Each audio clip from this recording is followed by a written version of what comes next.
إن الحمد لله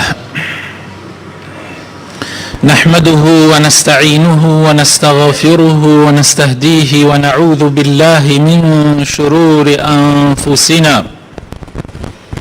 ومن سيئات أعمالنا. من يهده الله فلا مضل له ومن يضلل فلا هادي له،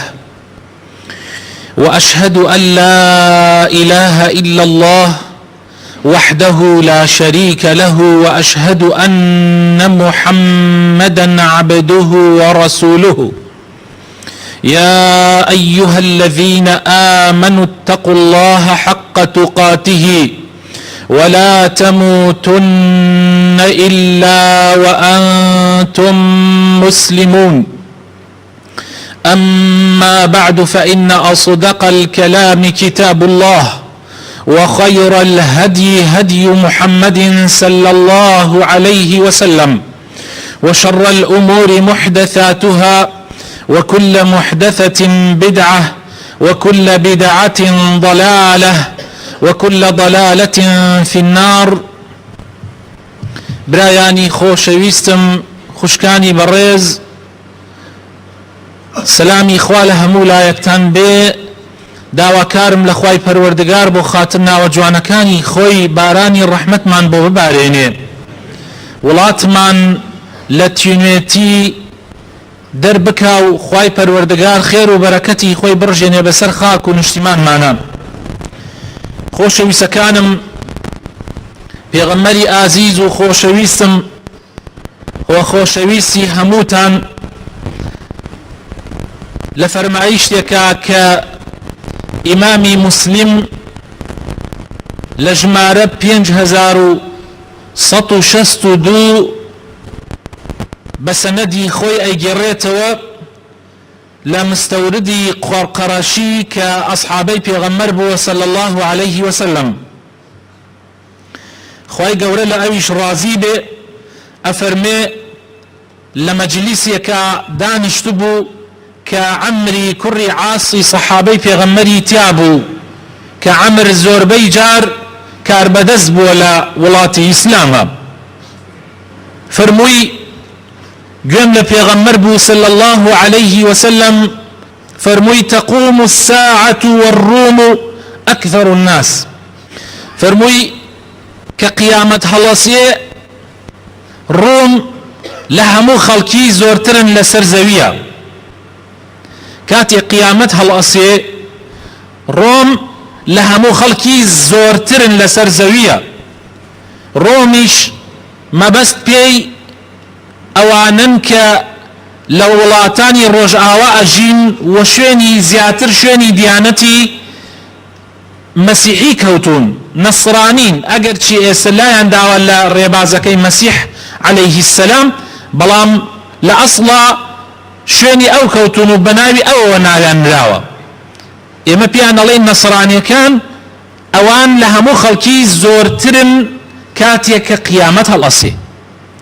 کاتێک پێغەمبەر صلی الله عليه وسلم ئەم فەرمایشتەی فەرمووە، وا نەبووە دیارە، ئەوان لە هەموو خەڵکی زۆرتر نەبوون. بەڵام یەکێک لە موعجزەکانی پێغەمبەرە صلی الله عليه وسلم کەوا ئێستا ئێمە نزیکین لە کۆتا زەمان و نزیکین لە قیامەتەوە، ئەبینین بالفعل ئەوان ئەمڕۆ لە هەموو خەڵکی زۆرترن. ئەوان ئەمڕۆ لە هەموو خەڵکی زۆرترن. جا عەمری کوڕی عاس دانیشت بوو لەو مەجلیسە، بەو سەحابەیە فەرمووی ئەبصر ما تەقول. فەرمووی ئاگات لە خۆت بێت چی ئەڵێی،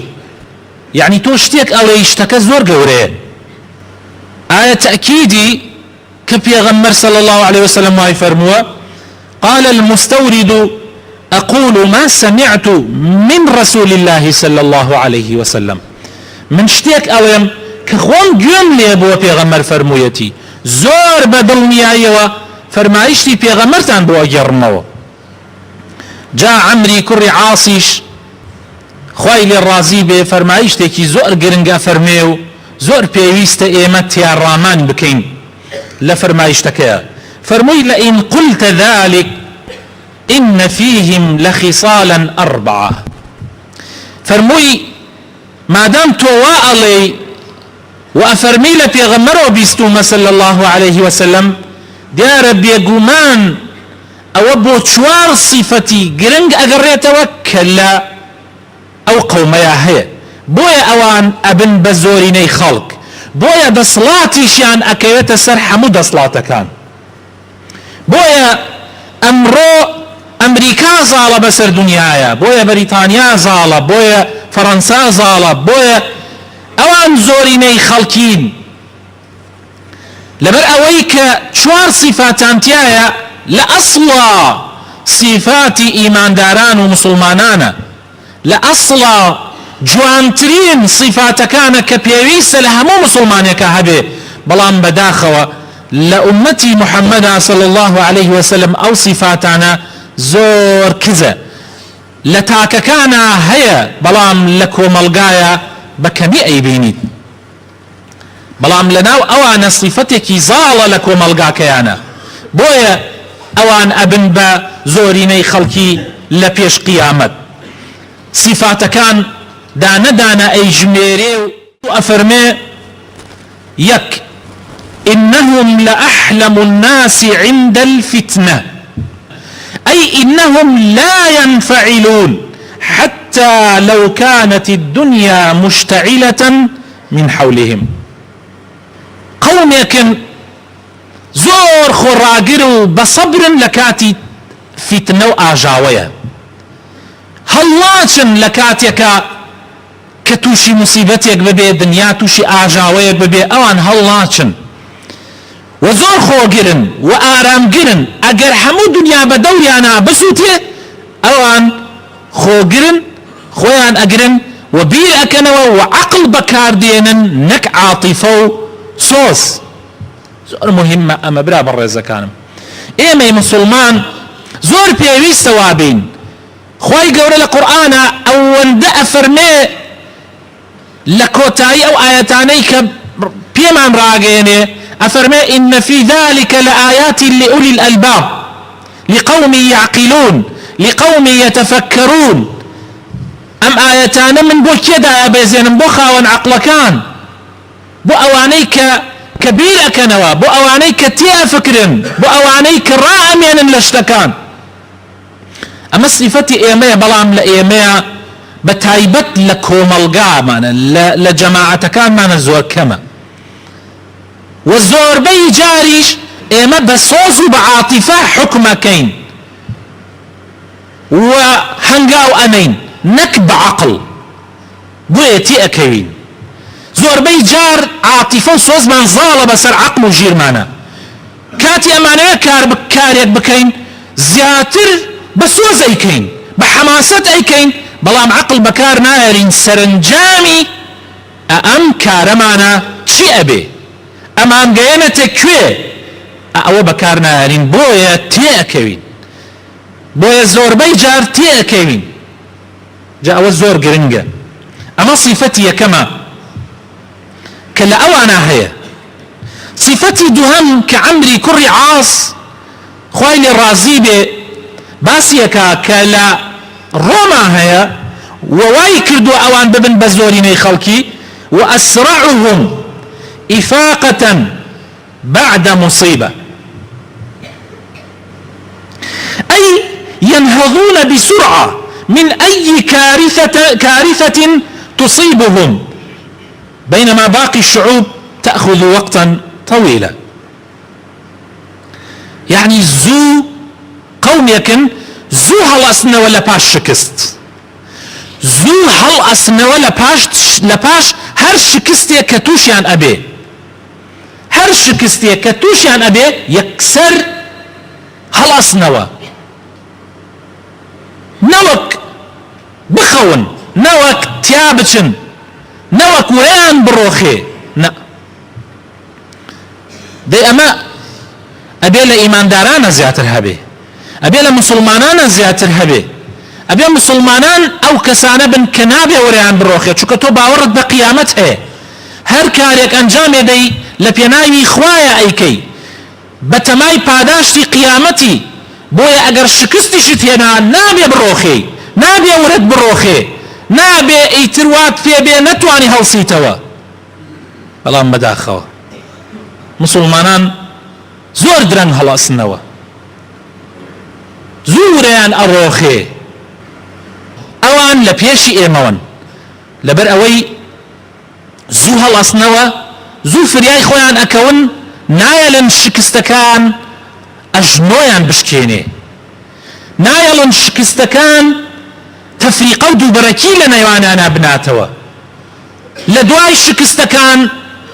بیر لەوە ئەکەنەوە کە چۆن ئەو شکستە پێینە بکەن و هەڵسنەوە، نەوەک بەر ببینە یەکتری و ئەم با لە ئەو با لە ئەم ئەو بشکێنێتەوە ئەو بشکێنێتەوە. صفاتی سێیەم خۆشەویستەکانم وأوشكهم كرة بعد فرة، أي إنهم يبادرون خصومهم بالهجوم السريع بعد أي هزيمة تلحق بهم. همو مرۆڤێک و هەموو کۆمەڵێک لەسەر زەویە تووشی شکست دێ، بەڵام ئیمانداری ڕاستەقینە ئەو ئیماندارەیە کە ئەگەر دۆڕاش زوو هەوڵ ئەدا خۆی ئەگرێتەوە و هێڕشە باتەوە بۆ دوژمن. صفاتی ئەوان و ڕۆمەکان ئاوایە، یەکێکی تر لە صفاتەکانیان کەوای کردووە ئەوان زاڵ ببن زۆر ببن، ئەو صفاتەکانیانە ئەوشەکوهم کەڕە بعد فەڕە. کەڕە یعنی دووبارە بوونەوە، دووبارە هاتنەوە، بعد فەڕە لە دوای هەڵهاتن و ڕاکردن. ئەوان لە هەموو خەڵکی زووتر فریای خۆیان ئەکەون، زووتر هەڵ ئەسنەوە سەر پێی خۆیان، بەڵام لە ڕاستیە ئەوە ئەبێ صفاتی ئێمە بێ. چوارەم لە صفاتەکانی ئەوان وخيرهم لمسكين ويتيم وضعيف، أي إنهم أكثر الناس تبرعا لحاجات الضعفاء. زۆر بەبەزەین قەومێکن، زۆر بەبەزەین بەرامبەر بە هەژار، بەرامبەر بە کەمدەست، زۆر بەبەزەین بەرامبەر بە بێباوکان، زۆر بەبەزەین بەرامبەر بە لاواز و کەم ئەندامەکان و پیر و پەکەوتوەکان. ئەم صیفەتە برا بەڕێزەکانم صیفەتی پێغەمبەرەکان بووە، صیفەتی هەموو ئیمانداران بووە. هەر کەسێ بەزەیی هەبێ خوا بەزەیی پیادێتەوە. الراحمون يرحمهم الله أو يرحمهم الرحمن. بەبەزەیەکان خوای گەورە بەزەی پیادە دێتەوە. بۆیە زۆربەی جار ئەهلی ئیمان بەخشیندن جگە لە زەکات، بەخشیندن بەرامبەر بە فەقیر و هەژاران. بەڵام ئایا ئەو صیفەتە لە ئەمڕۆی مسلمانانە چەند هەیە؟ چەند هەیە؟ سەرژمێریە کراوە، ئێستا هەمووتان تووشی سەرسوڕمان و مفاجەئە ئەکا. سەرژمێریە کراوە تەبەڕوعات و بەخشینی ئێمە لە چاو بەخشینی ئەوروپا و ئەمریکا. ملاحەزە بکەن، بەخشینی ئێمەی ئومەتی ئیسلام لە بەرامبەر بەخشینی ئەوروپا و ئەمریکا چەند بێ باشە؟ لە 105 ئێمە لە چاو ئەوان، لە 105 ئێمە لە چاو ئەوان. ببینن ئیتر چۆن ئەوان نابن بە زۆرینەی خەڵک، ئیتر چۆن ئەوان خەڵکێکی زۆر شوێنیان ناکەوێ. هەموو ئەفریقیا ئێستا ئەوان تیایان و ئەچنە دەمی خەڵکەوە، مستەشفا یارمەتیدان و دەعمێکی زۆری ئەوانەشەکەن کە خەریکی ئەو کارانن. بەڵام ئێمە تاک و تەرا بانخوازێک یا دەوڵەمەنێک ڕوئەکاتە وڵاتێکی تر کە پەکی کەوت بێ یارمەتی ئەدا. تاک و تەرامان ئەگینا وەکو دەوڵەت، دەوڵەتەکانمان زۆربەی سیاست حکومێکە. ئەمڕۆ دەوڵەتە دەوڵەمەنەکان بە تایبەتی وڵاتانی خەلیج سیاست حکومێکە. بالسياسة بآرزوي تنا شخص كان كابرا آرزو كان يخوي شون بي حكمك وبخشينا كان شيء أبي أوابي أولاته هموي مقدراتي أولاته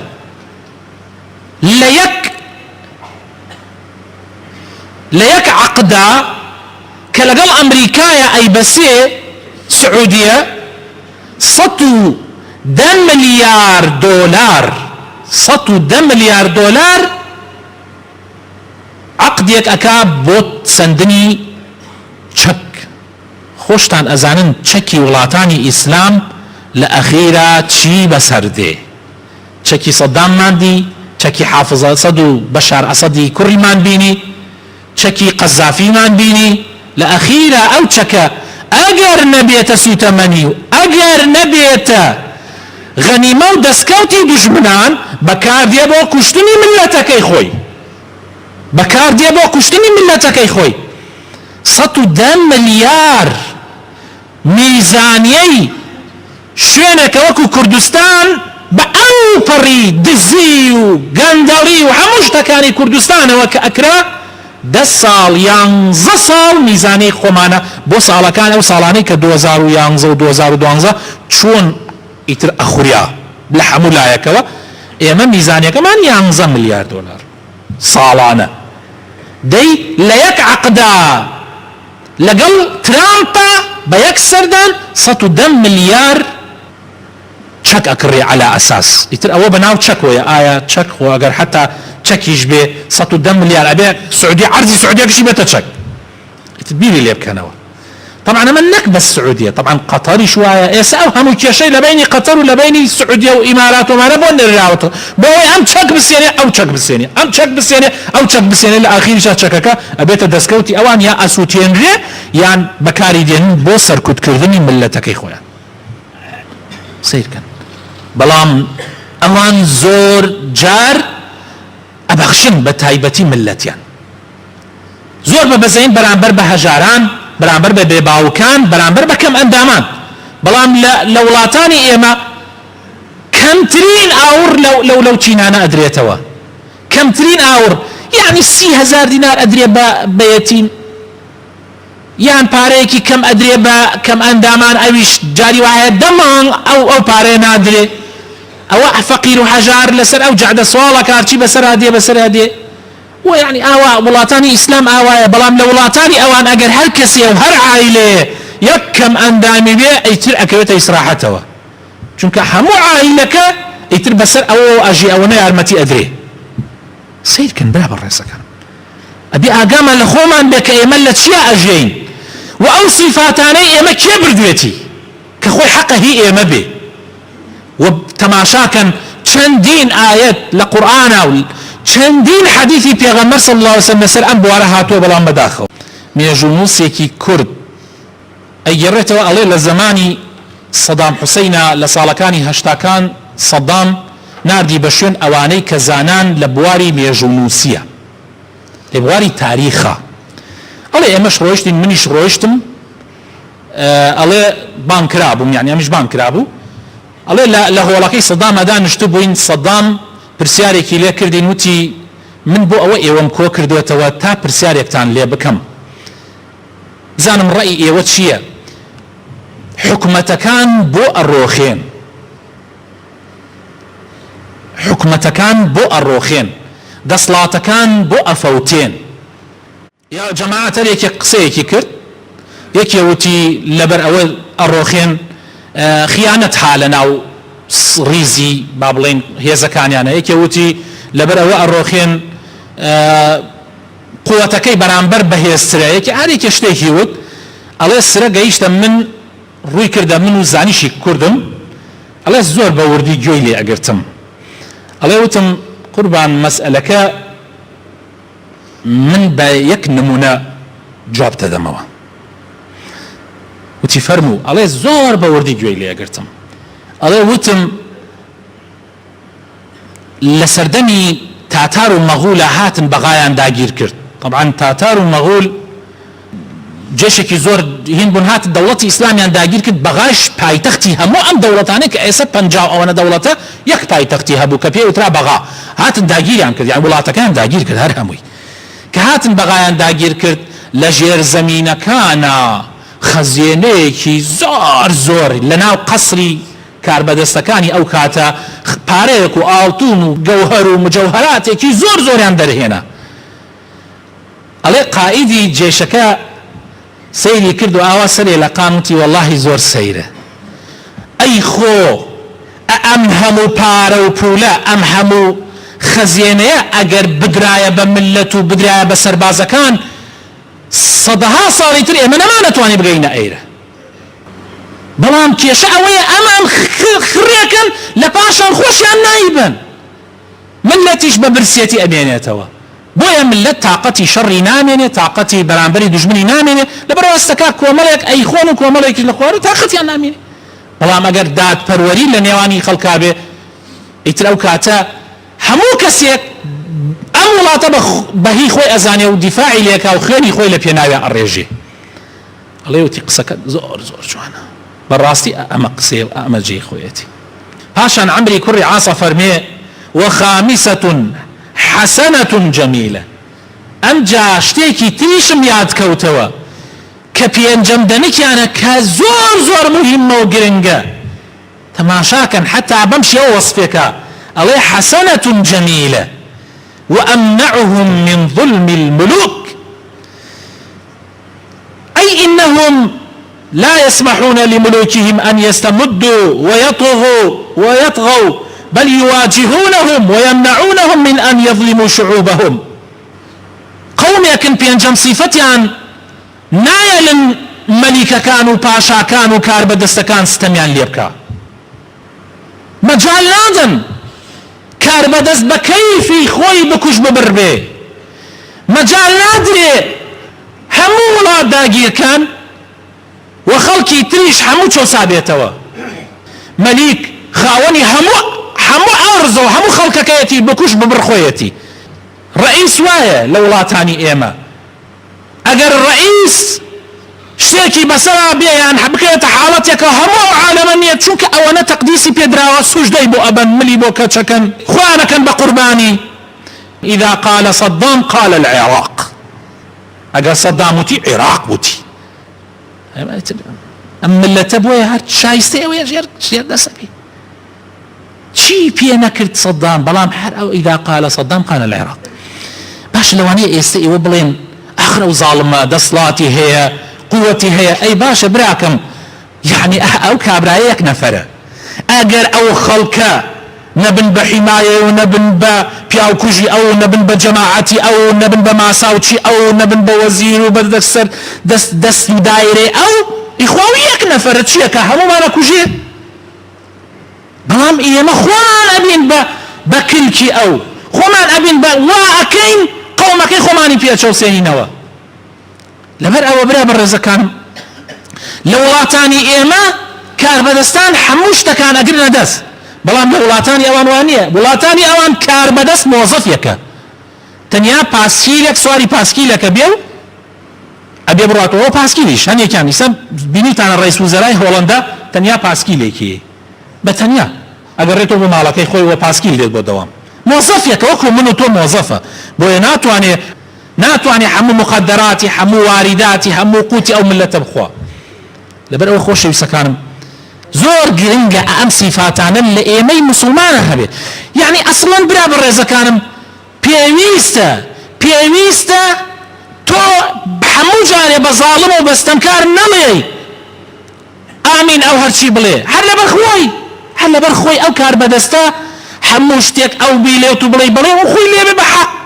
دوایی تۆ گوناحباری لەوەی ئەو گومڕابێ و سەری لێ بشێوێ تۆ تاوانەکەی ئەو هەڵەگری چونکە تۆ وات کرد ئەو ببێ هەموو شتێ بێژێ تو هەر بێژی بڵێ حەلاقەکەی سەدام سەرتاشەکەی لە شوێنێکە بۆمانە گێڕێتەوە ئەڵێ هەر کەسێ ئەهات بۆ لای سەدام هەمووی هەر وەسف و سەنای سەدامیە کرد سەدام پرسیاری لێ ئەکردن ئەیوت باشە ئێوە بە تەسەووری ئێوە چی ڕوئەدا ئەم هەڕەشانەی ئەمریکا و بەریتانیا و دەوڵەتەکانی تر جدي أبي يعني حر راسي وأبيت هرشكان يعني أهين نجي أبيت أميان نقربان نشتي ونابي أيوت إيه أجر كهورد يعني نجي أيوت أجر هورد يعني نجي أم لا تهمي خوي لا تكشت لبينا أيوتوه خوش يعني أنزاني كأمد دروكن إيه قينات بو دروكي بو وعلي بو يعني واكي أيش زياتر قمرابو بي أوي نقبتيك زور جار إيما دفاع كين لظالم حرشي بك جا خوي تعالى لسورتي جوي لي بقرن لسورتي هود قرآنك بكنا ودوائي نيوجك لآياتي سطوي سيانزا خوي تعالى أفرمي ولا تركنوا إلى الذين ظلموا فتمسكم النار أفرمي ميل مدن بظالمان مجاملان مكن وكل تفسيرك يا هاتوا مجاملان مكن سيان بو ملكينا هرشي اوان بلين ايوه راسكن دوائي ايوش عاقل جانمتان سوتيني ان فرعون وهامان وجنودهما كانوا خاطئين فرعون بستن يا اخوي هلانية بلكو وزيرا كاني هلان سوباكي وجنديا كاني شي هلان چونك اوان خلقيان بو او چاوسانوا أمي يعني لا أوروبا أوانية لا أوروبا أوانية لولا تاني روج أوانية بلكو توني بلير كسر سركوتو ترين رئيس وزراي بريطانيا بو ببي أويك دائما زور سركوتو بوا وچنجاريكيش رئيس وزراء بوا دوباره انتخابيان كردوتوا استا محكمة أكري دراوة دادقا أزانن لبرچي لبر أولنا كبريطانيا يسر نخص نيبر در بيشوا نا بس لبر أوي كملتكي خلطان رابورتيكي درويني هل بس داي بيانوتي عراق أسلحة عراق خريكي أسلحة تشيا وتشيا إيسا در كوت كعراقي شي نبو دروبو إيسا محاسبة يكن تو چون درود للمانا كرد تو چون فيالود للمان كرد تو چون جندي ايما سربازي ايما برد لوي داد بكوش ايما ليت قبول ناكين ابي بدري بدادقا سيكن برابر رزقان ايتر او ملتا چون جيرا كوي او ملتا ايتر چون بانا كوي ايتر چون سرنا كوي داوا كرم خواهي قرب خاطرنا وجوانا كان يخوي الرحمن بيبكا هدايت من بدا